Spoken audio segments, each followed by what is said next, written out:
ब्रह्मास्त्र साल 2022 की कुछ बड़ी फिल्मों में से एक, जिसकी स्टार कास्ट से लेकर इसके वीएफएक्स, म्यूजिक और बजट सभी पर भरपूर चर्चा हुई। सुपर हीरो के कॉन्सेप्ट पर बनी रणबीर कपूर की फिल्म, जिसके पहले पार्ट में दूसरे का हिंट दिया गया और अब इसके दूसरे पार्ट की चर्चा है। कहा जा रहा है कि ब्रह्मास्त्र के दूसरे पार्ट में देव का रोल ऋतिक रोशन निभाएंगे। क्या है पूरा मामला, सोशल मीडिया पर क्या चल रहा है, आपको बताते हैं। जिस वक्त ब्रह्मास्त्र रिलीज हुई उस वक्त रणबीर की किरदार शिवा की मां के रोल को लेकर कुछ हिंट दे दिया गया था। कई तस्वीरें वायरल हुई जिसमें दीपिका पादुकोण को शिवा की मां के रोल में दिखाया गया। लोग कयास लगाने लगे कि दूसरे पार्ट में देव यानी रणबीर के पिता का रोल रणवीर सिंह निभाएंगे। ये चर्चा काफी दिनों तक चली भी, मगर एक बार फिर से सोशल मीडिया पर ऋतिक रोशन का नाम सामने आ रहा है। ऋतिक रोशन इन दिनों अयान मुखर्जी के साथ वॉर 2 पर काम कर रहे हैं। अयान मुखर्जी ने ही ब्रह्मास्त्र पार्ट 1 बनाई थी। इसके बाद दोनों पार्ट्स भी वही बनाने वाले हैं। मीडिया रिपोर्ट्स में दावा किया जा रहा है कि अयान वॉर 2 के बाद एक बार फिर से ऋतिक के साथ काम करेंगे। ये उनका ड्रीम प्रोजेक्ट ब्रह्मास्त्र का ही दूसरा पार्ट होगा। कहा यह भी जा रहा है कि वॉर 2 को पूरा करने के बाद ऋतिक भी ब्रह्मास्त्र 2 पर काम चालू कर सकते हैं। उधर रणवीर सिंह का शेड्यूल भी आने वाले कुछ समय तक बहुत टाइट है। उनके हाथ में कई बड़े प्रोजेक्ट्स हैं जिनके प्रोडक्शन में काफी समय लगने वाला है।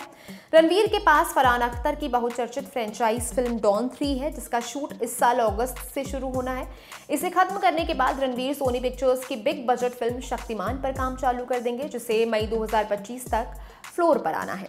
रणवीर की अगली फिल्मों का शेड्यूल देखकर तो ये तय है कि उनके पास ब्रह्मास्त्र 2 के लिए वक्त नहीं बचा है, क्योंकि वॉर 2 खत्म करने के बाद अयान ब्रह्मास्त्र 2 पर काम करना शुरू करेंगे और इसकी शूटिंग 2025 के मिड में ही शुरू होनी है। इसलिए हो सकता है अयान रणवीर की जगह ऋतिक को इस रोल के लिए कंसिडर करें। वैसे ऐसा पहली बार नहीं हुआ है जब ऋतिक को देव के रोल में लेने की खबरें आई हों। इससे पहले भी ये खबर चल चुकी है कि रणवीर सिंह की जगह ऋतिक रोशन हो सकते हैं। यशराज फिल्म्स की फाइटर के बाद ऋतिक और दीपिका की केमिस्ट्री को भी लोग पसंद करने लगे हैं।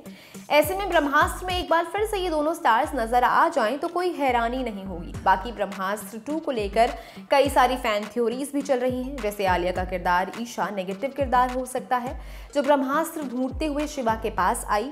देव का किरदार ग्रे शेड या नेगेटिव ना होकर अच्छा हो, जो अपने बेटे के लिए वापस आए।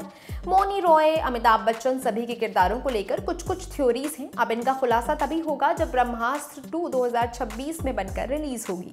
जहां तक कमाई का सवाल है तो ब्रह्मास्त्र ने करीब 450 करोड़ रुपए का कलेक्शन किया था।